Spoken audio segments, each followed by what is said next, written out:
സാഹചര്യത്തിന്റെയും പെൺകുട്ടികൾ ഒരു സലൂണിലേക്ക് പോകുന്നുണ്ട്. ആ ദൃശ്യങ്ങൾ നമ്മൾ കണ്ടതാണ്. അതൊരു മലയാളിയുടെ സലൂൺ തന്നെയായിരുന്നു. അപ്പോൾ അവർ പങ്കുവച്ച വിവരങ്ങളും ഈ ഒരു അന്വേഷണത്തിൽ ഏറെ നിർണായകമായി എന്ന് പറയേണ്ടി വരില്ലേ?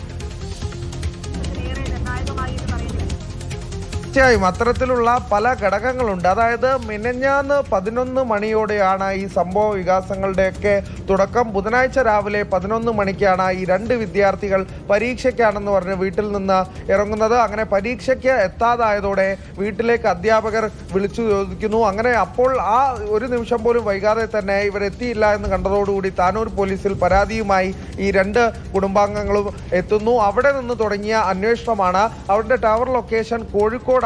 ടവർ ലൊക്കേറ്റ് ചെയ്യാൻ സാധിച്ചത്. മറ്റൊരു സൂചനയും അപ്പോൾ ആ ഘട്ടത്തിൽ കുടുംബാംഗങ്ങൾക്കോ പോലീസിനോ ഒന്നും തന്നെ ഉണ്ടായിരുന്നില്ല. ആദ്യ CCTV ദൃശ്യങ്ങൾ വരുന്നു. അത് ഇന്നലെ വൈകിട്ടായിരുന്നു. അത് കൃത്യമായി ഇവർ തിരൂർ റെയിൽവേ സ്റ്റേഷനിൽ എത്തിയതിൻ്റെ CCTV ദൃശ്യങ്ങളാണ് ഉണ്ടായിരുന്നത്.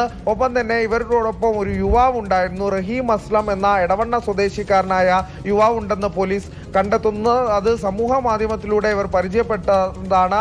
ആ ഒരു പരിചയത്തിലാണ് ഈ കോഴിക്കോട് നിന്ന് ഈ യുവാവും ഇവർക്കൊപ്പം മുംബൈയിലേക്ക് പോയി എന്ന് പോലീസ് കണ്ടെത്തുന്നത്. അത് ഏറ്റവും നിർണായകമായി. അത് റഹീമിന്റെ വീട്ടിൽ ഉൾപ്പെടെ കേന്ദ്രീകരിച്ച് നടത്തിയ അന്വേഷണത്തിൽ മുംബൈയിലേക്കാണ് പോയതെന്ന സൂചന പോലീസിന് കിട്ടുന്നത്. അങ്ങനെയാണ് മുംബൈയിലേക്ക് കാര്യങ്ങൾ എത്തുന്നത്. മുംബൈയിൽ നിന്നുള്ള ആദ്യ CCTV ദൃശ്യങ്ങൾ ജയലക്ഷ്മി സൂചിപ്പിച്ചതുപോലെ തന്നെ സലൂണിലെത്തി. ഈ സലൂണിലെത്തിയതിൻ്റെ ദൃശ്യങ്ങളാണ് ആദ്യം പുറത്തു വന്നത്. അതോടെ മുംബൈയിലാണ് എത്തിയിരുന്ന ഒരു സ്ഥിരീകരണം നമുക്ക് ആ മണിക്കൂറിലാണ് ആദ്യമായി തന്നെ വന്നത്. മുംബൈയിൽ ഇവർ എത്തി എന്നൊരു സ്ഥിരീകരണം വരുന്നു. അവിടെ നിന്ന് എങ്ങോട്ടേക്കാണ് പോയത് എന്നുള്ള ആ സലൂൺ എന്ന് പറയുന്നത് പൻവേലിലാണ്. പൻവേലിൽ നിന്ന് ഇവർ എങ്ങോട്ടേക്ക് പോയി? CST അതായത് ഛത്രപതി ശിവജി ടെർമിനൽ സമീപമുള്ള റെയിൽവേ സ്റ്റേഷന് സമീപമുള്ള പ്രദേശങ്ങളിൽ ഇവർ ഉണ്ട് എന്നുള്ളൊരു വിവരം കിട്ടി. പിന്നീട് അത് അവർ കല്യാണിലാണ് ഉള്ളത് എന്നൊരു വിവരം കിട്ടി. അങ്ങനെ ഒരു ആശയക്കുഴപ്പത്തിൽ നിൽക്കുകയായിരുന്നു. 9 മണിക്ക് അതായത് ഇവർ അവിടെ നിന്നൊരു പുതിയ ഫോൺ സംഘടിപ്പിച്ചു. ഇവരുടെ 2 ഫോണും സ്വിച്ച് ഓഫ് ആയിരുന്നു. പുതിയ ഫോൺ സംഘടിപ്പിച്ചു. ആ ഫോണിൽ സിം ഉപയോഗിച്ചതോടുകൂടിയാണ് പോലീസിന് നിർണായകമായ ടവർ ലൊക്കേഷൻ 9:30 കിട്ടുന്നത്. ആ ടവർ ലൊക്കേഷനും ചെറിയ ആശയക്കുഴപ്പങ്ങൾ ഉണ്ടായിരുന്നു. അത് മൂവിംഗ് ആയിരുന്നു. പക്ഷേ അത് കേന്ദ്രീകരിച്ച് നടത്തിയ അന്വേഷണത്തിലാണ് നിർണായകമായ വഴിത്തിരിവിലേക്ക് കാര്യങ്ങൾ എത്തുന്നത്. മുംബൈയിൽ നിന്ന് ചെന്നൈയിലേക്കുള്ള ട്രെയിനാണ് ഇവർ കയറിയത്. ചെന്നൈ എഗ്മോർ എക്സ്പ്രസിൽ നിന്ന് പൂനെക്ക് അടുത്തുള്ള ഈ ലോണാവാല എന്ന സ്റ്റേഷനിലെത്തിയാണ് RPF ഉദ്യോഗസ്ഥർ ഇവരെ കണ്ടെത്തുന്നത്. അപ്പോൾ തന്നെ ഇവരെ ആശ്വസിപ്പിച്ചു. വലിയ രീതിയിൽ ഒരു പേടിയുണ്ടായിരുന്നു. വീട്ടുകാരുമായുള്ള പ്രശ്നമുണ്ടായിരുന്നു. വാശിയുടെ മേൽ വീട്ടിൽ നിന്ന് ഇറങ്ങിയതാണെന്നുൾപ്പെടെയുള്ള കാര്യങ്ങളാണ് അവർ പറഞ്ഞത് ആ ഘട്ടത്തിൽ. അപ്പോൾ അതിനൊന്നുമുള്ള സമയമായിരുന്നില്ല. കുട്ടികളെ ആശ്വസിപ്പിക്കുക, കുട്ടികളെ ആ ഘട്ടത്തിൽ ചേർത്ത് നിർത്തുക എന്നുള്ള കാര്യമാണ്. അത് തന്നെയാണ് പോലീസും നമ്മളെ അറിയിച്ചത്.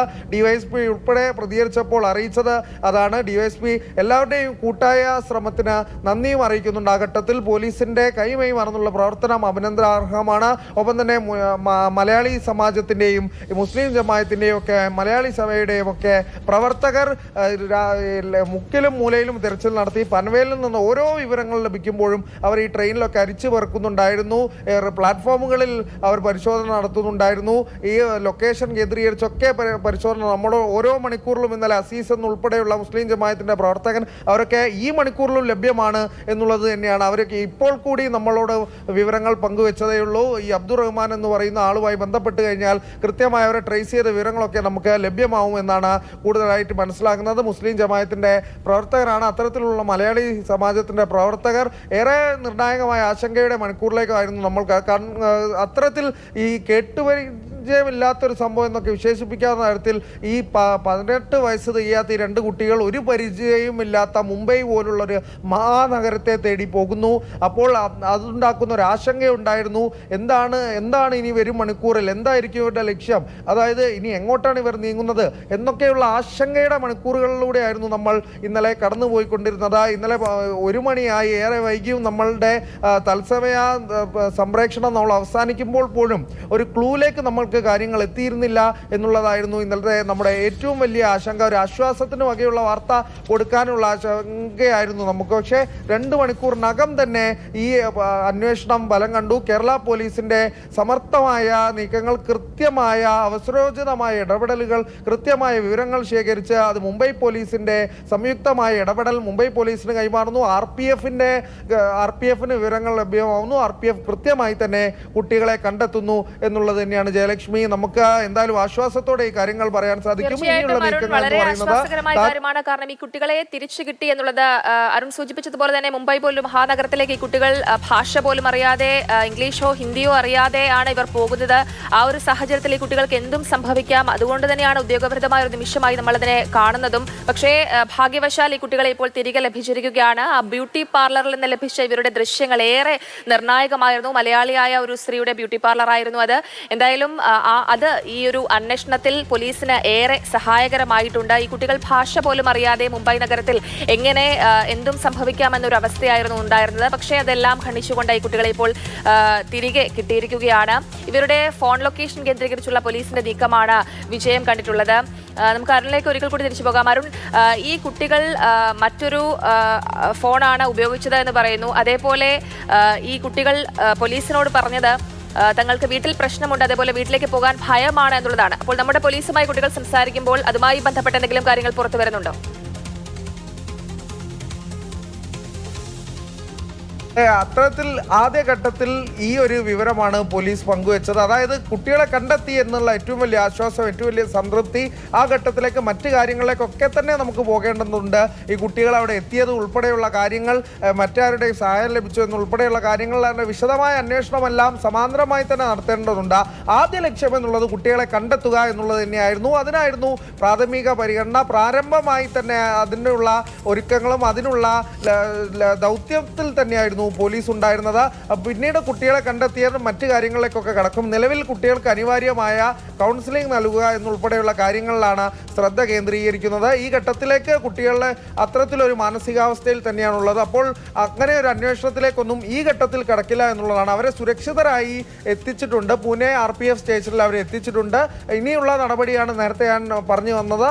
അതായത് 6 മണിയോടുകൂടി തന്നെ നെടുമ്പാശ്ശേരിയിൽ നിന്ന്, താനൂരിൽ നിന്നുള്ള പോലീസ് സംഘം തിരിക്കും. 8:30 അവർ മുംബൈയിലെത്തും. മുംബൈയിൽ നിന്ന് ഈ ലോണാവാലയിലേക്ക്, ഈ പൂനെയിലേക്ക് ഏകദേശം 4 മണിക്കൂർ സമയമുണ്ട്. അതായത് 12 മണിയോടുകൂടി തന്നെ പോലീസ് അവിടെ എത്തിച്ചേരും. അവിടെ നിന്ന് ഈ താനൂർ പോലീസിന് കുട്ടികളെ വിട്ടു നൽകും എന്നുള്ള വിവരമാണ്. രാത്രിയോടുകൂടി ഇവിടേക്ക് മടങ്ങിയെത്തും എന്നുള്ള കാര്യങ്ങളാണ്. കുട്ടികളെ വീട്ടുകാർക്ക് തിരിച്ചേൽപ്പിക്കും. ഇന്നലെ ഉൾപ്പെടെ നിർവികാരനായുള്ള ഫാത്തിമയുടെ, ഈ കുട്ടിയുടെ അച്ഛൻ്റെയൊക്കെ പ്രതികരണം നമ്മൾ പ്രേക്ഷകരിലേക്ക് എത്തിച്ചതായിരുന്നു. അവർക്ക് യാതൊരു സൂചനയും ഉണ്ടായിരുന്നില്ല എന്താണ് സംഭവിച്ചത്. ആകെ ഒരു അമ്പരപ്പിലായിരുന്നു അവർ ഉണ്ടായിരുന്നത്. അങ്ങനെയാണ് ഒന്നുമല്ലാത്ത, ഒരു പോയിന്റും ഇല്ലാത്തിടത്തു നിന്ന് പോലീസ് ഇത്തരത്തിൽ വിവരങ്ങൾ ശേഖരിച്ച് ഓരോ തുമ്പും ശേഖരിച്ചു കൊണ്ടുണ്ടായിരുന്ന അന്വേഷണം അത് ഫലം കണ്ടിരിക്കുന്നു. 36 മണിക്കൂർ പിന്നിട്ടതിന് ശേഷം ആ കുട്ടികളെ നമുക്ക് കണ്ടെത്താൻ സാധിച്ചതിൽ നിർണായകമായ പല വഴിത്തിരിവുകളും ഉണ്ടായി. ആദ്യം മുംബൈയിലാണെന്ന് സ്ഥിരീകരണം വരുന്നു. അവർ ബ്യൂട്ടി പാർലറിലെ ദൃശ്യങ്ങൾ വരുന്നു. മലയാളിയായ ലാസ്യ എന്ന് പറയുന്ന ബ്യൂട്ടി പാർലർ, മലയാളിയായ ലൂസിയുടെ ഉടമസ്ഥയിലുള്ള ബ്യൂട്ടി പാർലർ കൂടിയാണ്. ലൂസിയൊക്കെ ഏറെ നേരം നമ്മളോട് ഇന്നലെ വിവരങ്ങൾ പങ്കുവച്ചിരുന്നു. ആ ദൃശ്യങ്ങളൊക്കെ ഈ അന്വേഷണത്തിൽ നിർണായകമായി. ഏറ്റവും പ്രധാനമായത് ആ ടവർ ലൊക്കേഷൻ തന്നെയാണ്. ആ മൊബൈൽ ഫോണിൽ അവരുടെ സിം ഇൻസേർട്ട് ചെയ്തപ്പോൾ ഉണ്ടായിരുന്ന ടവർ ലൊക്കേഷൻ കേന്ദ്രീകരിച്ചാണ് ഈ ലോണാവാലയിൽ നിന്ന് കുട്ടികളെ കണ്ടെത്താൻ സാധിച്ചത് എന്നുള്ളതാണ് ഏറ്റവും പ്രധാനപ്പെട്ട കാര്യം. എന്തായാലും 2 കുട്ടികൾ ഈ മുംബൈ പോലുള്ള നഗരത്തിലേക്ക് ഇറങ്ങിത്തിരിക്കുന്നു. അത് എന്തായിരിക്കും അവരെ അത്തരത്തിൽ അങ്ങനെ പോകാനുണ്ടായിരുന്ന കാരണം, എന്തെല്ലാം ആരൊക്കെ ഒരു പിന്തുണ അവിടെ, റഹീം അസ്ലം എന്ന് പറയുന്ന യുവാവിനും അപ്പുറത്തേക്ക് എന്തെല്ലാം കാര്യങ്ങളുണ്ടായി എന്നുള്ള കാര്യങ്ങളൊക്കെ എന്തായാലും പോലീസിന്റെ അന്വേഷണ പരിധിയിലൊക്കെ വരുന്ന കാര്യമാണ്. എന്തായാലും ഇത്തരത്തിൽ ആശങ്കയുടെ മണിക്കൂറുകളായിരുന്നു. മുംബൈ പോലുള്ള പരിചിതമല്ലാത്ത സ്ഥലത്ത് പല സാധ്യതകളും ഉണ്ടായിരുന്നു. അതിലൂടെയൊക്കെ നമ്മൾ ഇന്നലെ കടന്നുപോയതാണ്. അതിനെല്ലാം മറികടന്ന്, ആ തടസ്സങ്ങളെല്ലാം മറികടന്ന് ഈ ഒരു ഘട്ടത്തിൽ നമുക്ക് ആശ്വാസത്തിന്റെ വാർത്ത പങ്കുവെക്കാനായി എന്നുള്ളത് തന്നെയാണ് ഏറ്റവും പ്രധാനപ്പെട്ട കാര്യം. മലയാളി സമാജത്തിന്റെ പ്രവർത്തകർ വീണ്ടും ആവർത്തിച്ച് തന്നെ പറയണം. ഒപ്പം തന്നെ മുസ്ലിം ജമാഅത്തിന്റെ പ്രവർത്തകർ, മുംബൈ മലയാളികൾ ഒറ്റക്കെട്ടായി നിന്ന മുംബൈയുടെ കല്യാണിലും CSTയിലും ഒപ്പം തന്നെ ഈ മേഖലകളിലെല്ലാം തന്നെ പരിശോധന നടത്തിക്കൊണ്ടേയിരുന്നു.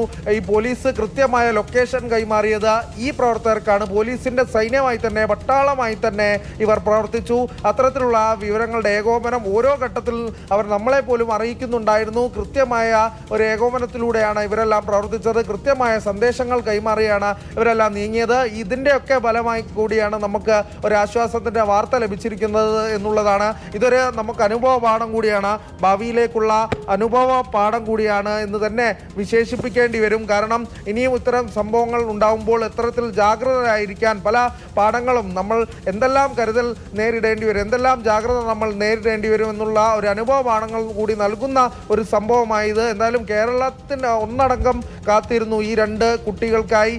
പരീക്ഷയ്ക്ക് പോയ കുട്ടികളായിരുന്നു. പരീക്ഷ എഴുതാതെ അവർ മുംബൈയിലേക്ക് പോയി. അവർ നിശ്ചയിച്ച് ഇറങ്ങിയത് തന്നെയാണ്, സ്വമേധയാ അവർ ഇറങ്ങിയത് തന്നെയാണ്. അപ്പോൾ പോലും ആശങ്ക മാത്രമേ അവിടെ അവശേഷിച്ചിരുന്നുള്ളൂ. എന്താണ് അവരുടെ നീക്കങ്ങളെന്ന് നമ്മൾ ഇങ്ങനെ നോക്കിക്കൊണ്ടേയിരുന്നു. പക്ഷേ ഒരു വ്യക്തതയില്ലാതെ പോയ മണിക്കൂറുകളായിരുന്നു. അപ്പോഴും കൃത്യമായ ഈ പറഞ്ഞ ഏകോപനമാണ്, ഈ പറഞ്ഞ വിവരങ്ങൾ കൈമാറിയാണ് ഒരു ഘട്ടത്തിൽ പോലും അത്തരത്തിൽ ഒരു കുട്ടികളെ കണ്ടെത്തുക എന്നുള്ളത്. ഇവർ ആദ്യഘട്ടത്തിലൊക്കെ നമ്മൾ കരുതിയിരുന്നത് ഈ കുട്ടികളെ ആരെങ്കിലും തട്ടിക്കൊണ്ട് പോവുകയോ അങ്ങനെ എന്തെങ്കിലും ഒക്കെ ആയിരിക്കും സ്വാഭാവികമായും നമ്മുടെ മനസ്സിലേക്ക് വരിക. പക്ഷേ ഈ കുട്ടികൾ കൃത്യമായി പ്ലാൻ ചെയ്ത് പരീക്ഷയ്ക്ക് പോകുന്നതിന് മുമ്പ് പോകുന്ന വഴിക്ക് ഈ കുട്ടികൾ കൃത്യമായ പ്ലാനിങ്ങോട് കൂടിയാണ് ഇവർ മുംബൈയിലേക്ക് തിരിച്ചത് എന്നൊരു വിവരമാണ് പിന്നീട് നമുക്ക് ലഭ്യമാകുന്നത്. അപ്പോൾ ഈ കുട്ടികൾക്ക് മുംബൈ പോലെ ഒരു സ്ഥലത്ത് കുട്ടികൾ എത്തിപ്പെടുന്നു. അവിടെ കുട്ടികൾക്ക് എന്തും സംഭവിക്കാം, കാരണം അവർക്ക് ഭാഷ അറിയില്ല, ആ ഒരു പരിമിതിയുണ്ട്, സ്ഥലപരിചയമില്ല. ഇതെല്ലാം വലിയ വെല്ലുവിളിയായിരുന്നു. എന്തായാലും 36 മണിക്കൂർ നീണ്ട തിരച്ചിലിനൊടുവിലാണ് ഈ കുട്ടികളെ ഇപ്പോൾ കണ്ടെത്തിയിട്ടുള്ളത്. അരുൺ പറഞ്ഞതുപോലെ തന്നെ സന്നദ്ധ സംഘടനകളുടെയും അതേപോലെ ജമാഅത്ത് പ്രവർത്തകരുടെയും ഒക്കെ സംയോജിതമായ ഒരു പ്രവർത്തനം തന്നെയാണ് ഈ കുട്ടികളെ കണ്ടെത്താനായിട്ട് സഹായിച്ചത്. പോലീസിനത് ഏറെ സഹായകരമായി എന്ന് തന്നെ പറയണം.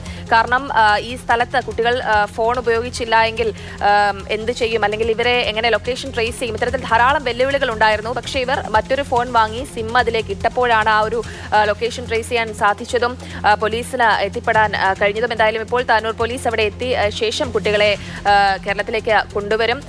ആ വീട്ടുകാരെ സംബന്ധിച്ചിടത്തോളം ഏറെ ആശങ്കയുടെ നിമിഷങ്ങൾ തന്നെയായിരുന്നു. കാരണം തങ്ങളുടെ കുട്ടികൾക്ക് എന്ത് സംഭവിച്ചിട്ടുണ്ട്, പെൺകുട്ടികൾ ആണ്, ഇവര് എവിടെയാണ് പോയത്, ഇതെല്ലാം അവരെ വലിയ രീതിയിൽ ആശങ്കപ്പെടുത്തിയിരുന്നു. എന്തായാലും ആ ആശങ്കയ്ക്ക് വിരാമമായിരിക്കുകയാണ്. കുട്ടികൾ സുരക്ഷിതരായി തന്നെ അവരെ കണ്ടെത്താൻ സാധിച്ചിട്ടുണ്ട്. നമുക്ക് അരുണിലേക്ക് ഒരിക്കൽ കൂടി തിരിച്ചു പോകാം. അരുൺ, ഈ കുട്ടികളെ കണ്ടെത്തിയത് ഏറെ സഹായകരമായ, ഏറെ ആശ്വാസകരമായ കാര്യം തന്നെയാണ്. അതിൽ റഹീം എന്ന് പറയുന്ന യുവാവിന്റെ ഇടപെടൽ, അതായത് പോലീസ് ഈ റഹീമിനെ കൊണ്ട് ആണല്ലോ ഈ കുട്ടികളെ വിളിപ്പിക്കുന്നതും. അപ്പോൾ ഈ അന്വേഷണത്തിൽ കുട്ടികളിലേക്ക് എത്തിച്ചേരാനായിട്ട് റഹീം പോലീസിനെ സഹായിച്ചിട്ടുണ്ട്. റഹീം പറഞ്ഞതനുസരിച്ചിട്ടാണ് ഇവർ ഈ സ്ഥലത്ത് ഇറങ്ങുന്നതും, അല്ലേ? അതെ, റഹീം പോലീസിന്റെ അന്വേഷണ പരിധിയിൽ തന്നെ എത്തിയിരുന്നു. കാരണം കൃത്യമായി തന്നെ പോലീസ് അതിലേറ്റവും നിർണായകമായത് ഇവരുടെ ഫോണിലേക്ക്, രണ്ടുപേരുടെയും ഫോണിലേക്ക് അവസാനമായി വിളിച്ചത് ഒരു നമ്പറിൽ നിന്നാണ്. അങ്ങനെയാണ് റഹീം അസ്ലം എന്ന എടവണ്ണ സ്വദേശിയിലേക്ക് പോലീസ് എത്തുന്നത്.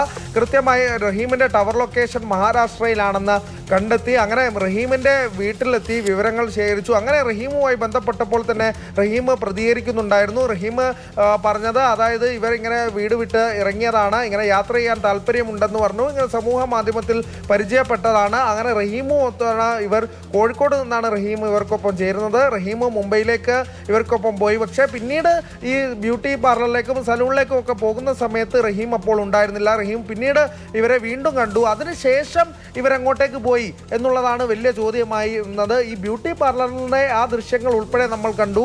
മുംബൈയിലാണ് ഉള്ളത് എന്നൊരു സ്ഥിരീകരണത്തിൽ നമ്മളെത്തി. പക്ഷെ അതിനും അപ്പുറത്തേക്ക് ഇനി എങ്ങോട്ട് എന്നുള്ളൊരു ചോദ്യമാണ് അവിടെ അവശേഷിച്ചത്. ഇനി എന്താണ് എന്നൊരു ചോദ്യമായിരുന്നു അവിടെ അവശേഷിച്ചത്. ആ ചോദ്യചിഹ്നം നിലനിൽക്കെ തന്നെയാണ്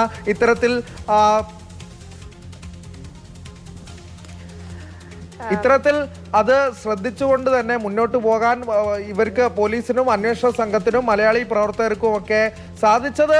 അത് കൃത്യമായി തന്നെ ഈ ഒരു സൂചന ലഭിച്ചതിൻ്റെ അടിസ്ഥാനത്തിൽ കൂടിയാണ്. അത് ഈ റഹീം അസ്ലം പോലീസിന് പല വിവരങ്ങളും കൈമാറുന്നുണ്ടായിരുന്നു. പോലീസിൻ്റെ അന്വേഷണ പരിധിയിൽ തന്നെ റഹീം അസ്ലം ഉണ്ടായിരുന്നു എന്നുള്ളത് തന്നെയാണ്. ഓരോ തവണ ബന്ധപ്പെടുമ്പോഴും പോലീസിന് ഇയാൾ വിവരങ്ങൾ നൽകുന്നുണ്ടായിരുന്നു. അതേസമയം ഈ പെൺകുട്ടികൾ ഒരു തവണ കൂടി റഹീം അസ്ലത്തിനെ വിളിച്ചു എന്നൊരു വിവരം കൂടി ഇന്നലെ രാത്രി നമുക്ക് ലഭിച്ചിരുന്നു. നേരത്തെ ജയലക്ഷ്മി സൂചിപ്പിച്ചതുപോലെ തന്നെ പല അനുമാനങ്ങളാണ് നമ്മുടെ മനസ്സിലേക്കൊക്കെ കടന്നു വരുന്ന പല ചിന്തകളിലൂടെയൊക്കെ തന്നെയാണ് നമ്മൾ കടന്നുപോയിക്കൊണ്ടിരിക്കുന്നത്. ഓരോ ഘട്ടത്തിലും അത്തരത്തിലുള്ള അനുമാനങ്ങൾ മാത്രമേ നമ്മുടെ മുന്നിൽ ഉണ്ടായിരുന്നുള്ളൂ. പക്ഷേ കൃത്യമായ ഒരു ചിത്രം തെളിയണമെങ്കിൽ ഇവരെ കണ്ടു കിട്ടണമായിരുന്നു എന്നുള്ളതാണ് അപ്പോഴെല്ലാം നമ്മൾ പറഞ്ഞുകൊണ്ടിരുന്നത്.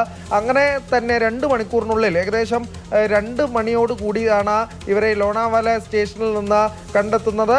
മുംബൈയിൽ നിന്ന് ചെന്നൈയിലേക്കുള്ള ചെന്നൈ എഗ്മോർ എക്സ്പ്രസ്സിലാണ് പൂനെക്ക് അടുത്തുള്ള ലോണാവാലെ സ്റ്റേഷനിൽ നിന്ന് RPF ഉദ്യോഗസ്ഥർ സ്റ്റേഷനിലെത്തി ഇവരെ കണ്ടെത്തുന്നത്. അങ്ങനെ ഇവരെ പൂനെയിലെ RPF സ്റ്റേഷനിലേക്ക് മാറ്റുകയും ചെയ്തു.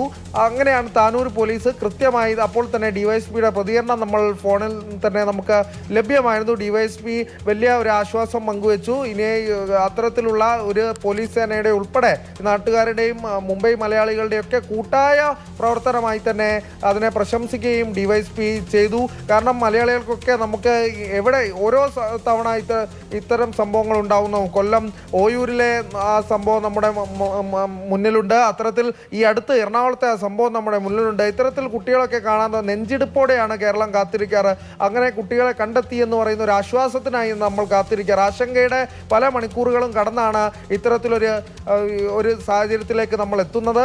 എങ്കിലും വലിയൊരു ആശ്വാസമുണ്ട്. പക്ഷെ ആ ആശങ്കയുടെ നിമിഷങ്ങളായിരുന്നു, പല അനുമാനങ്ങളിലൂടെ നമ്മൾ കടന്നുപോയ നിമിഷങ്ങളായിരുന്നു. അതിനെല്ലാം മറികടന്നുകൊണ്ട് വലിയൊരു ആശ്വാസത്തിന്റെ പുലരിയായി തന്നെ ഈ ദിനം മാറുകയാണ് എന്നുള്ളതാണ്. സുരക്ഷിതരായി തന്നെ കുട്ടികൾ താനൂരിലേക്ക് അവരുടെ രക്ഷിതാക്കളുടെ കയ്യിലേക്ക് എത്താൻ പോവുകയാണ് എന്നുള്ളത് തന്നെയാണ് നമുക്ക് പങ്കുവെക്കാനുള്ളത്. എന്തെങ്കിലും അത്തരത്തിലുള്ള പ്രശ്നങ്ങൾ കുട്ടികൾക്കുണ്ടെങ്കിൽ ഉറപ്പായും അതിനെല്ലാം പരിഹാരം വേണം. അവരെ മാനസികമായി അവർക്ക് ഒരു സപ്പോർട്ട് കൊടുക്കേണ്ട സമയം കൂടിയാണ്.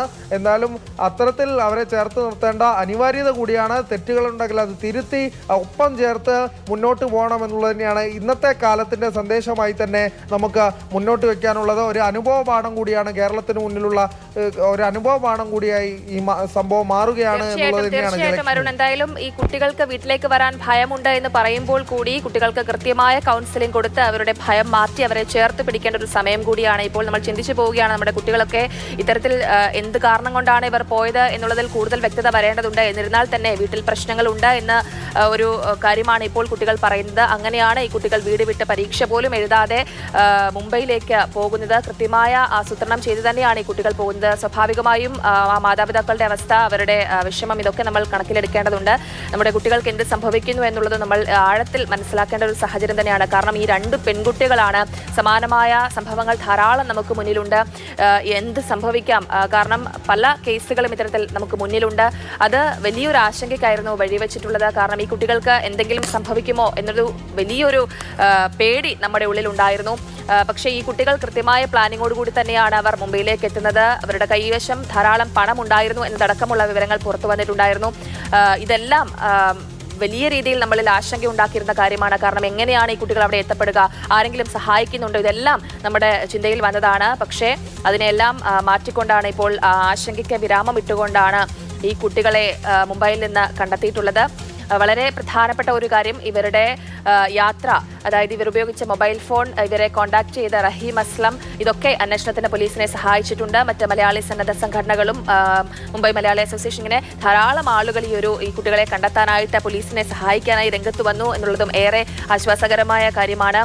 അരുൺ നേരത്തെ സൂചിപ്പിച്ചതുപോലെ തന്നെ ഇത്തരത്തിൽ ഇനിയും ഇത്തരം സംഭവങ്ങൾ ഉണ്ടാകാതിരിക്കാൻ നമുക്ക് മുന്നിലൊരു പാഠം തന്നെയാണ് ഈ കുട്ടികളെ ഇപ്പോൾ കണ്ടെത്താൻ സാധിച്ചിട്ടുള്ളതും. എന്തായാലും ഏറെ ആശങ്കയുടെ നിമിഷങ്ങൾക്കാണ് ഇപ്പോൾ വിരാമമായിരിക്കുന്നത്. 36 മണിക്കൂറിനൊടുവിലാണ് ഈ കുട്ടികളെ കണ്ടെത്തിയിട്ടുള്ളത്. ഇവരെ ഇനി താനൂർ പോലീസിന് കൈമാറും. അങ്ങനെ അവർ വീട്ടിലേക്ക് വരികയും ചെയ്യും. എന്തായാലും ആ രക്ഷിതാക്കളെ സംബന്ധിച്ച് ആശ്വാസത്തിന്റെ പുലരി തന്നെയാണ് ഇന്ന്. അവരുടെ മക്കൾ സുരക്ഷിതരായി ഇരിക്കുന്നു എന്നുള്ളതാണ് നമ്മളെ ഏറെ സന്തോഷിപ്പിക്കുന്നതും ആശ്വാസം നൽകുന്നതുമായ കാര്യം.